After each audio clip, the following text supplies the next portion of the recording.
ನಮಸ್ಕಾರ, ನೀವು ನೋಡ್ತಾ ಇದ್ದೀರಾ ನ್ಯೂಸ್ ಫಸ್ಟ್ ಲೈವ್. ನಾನು ಮಧುಸೂದನ್. ಮೊದಲಿಗೆ ಹೆಡ್ಲೈನ್ಸ್. ಬೆಳಗಾವಿ ಲೋಕಸಭಾ ಕ್ಷೇತ್ರದಲ್ಲಿ ಕಾಂಗ್ರೆಸ್ ಟಿಕೆಟ್ ಕಗ್ಗಂಟು.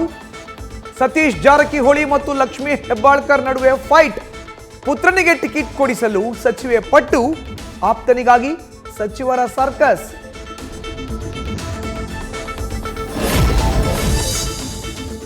ಲೋಕಸಭಾ ಚುನಾವಣೆಯಲ್ಲಿ ಗೆಲ್ಲಲು ದೆಹಲಿಯಲ್ಲಿ ಕಾಂಗ್ರೆಸ್ ರಣತಂತ್ರ.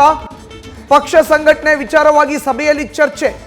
ಆದಷ್ಟು ಬೇಗ ಅಭ್ಯರ್ಥಿಗಳ ಪಟ್ಟಿ ಬಿಡುಗಡೆಯಾಗುತ್ತೆ ಎಂದ ಡಿಕೆ ಶಿವಕುಮಾರ್.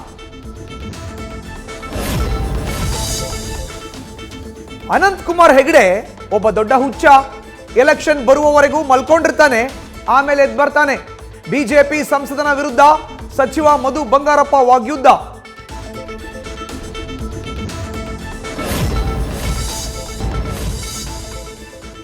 ದೇವನಹಳ್ಳಿಯ ನೀಲೇರಿ ಗ್ರಾಮವನ್ನ ಕಾಡುತ್ತಿದೆ ದಶಕದಿಂದ ವಿಚಿತ್ರ ಸಮಸ್ಯೆ. ಬೆಳಗ್ಗೆ ಆದ್ರೆ ಸಾಕು, ಗ್ರಾಮದ ಮೇಲೆ ಬೀಳುತ್ತೆ ಗುಂಡುಗಳ ಸುರಿಮಳೆ. ದಿನನಿತ್ಯ ಸಾರ್ವಜನಿಕರಿಗೆ ಕಾಡುತ್ತಿದೆ ಬುಲೆಟ್ ಚಿಂತೆ. ನ್ಯೂಸ್ ಫಸ್ಟ್, ನಿರ್ಭೀತಿಯಿಂದ ನಿಮ್ಮ ಪರವಾಗಿ.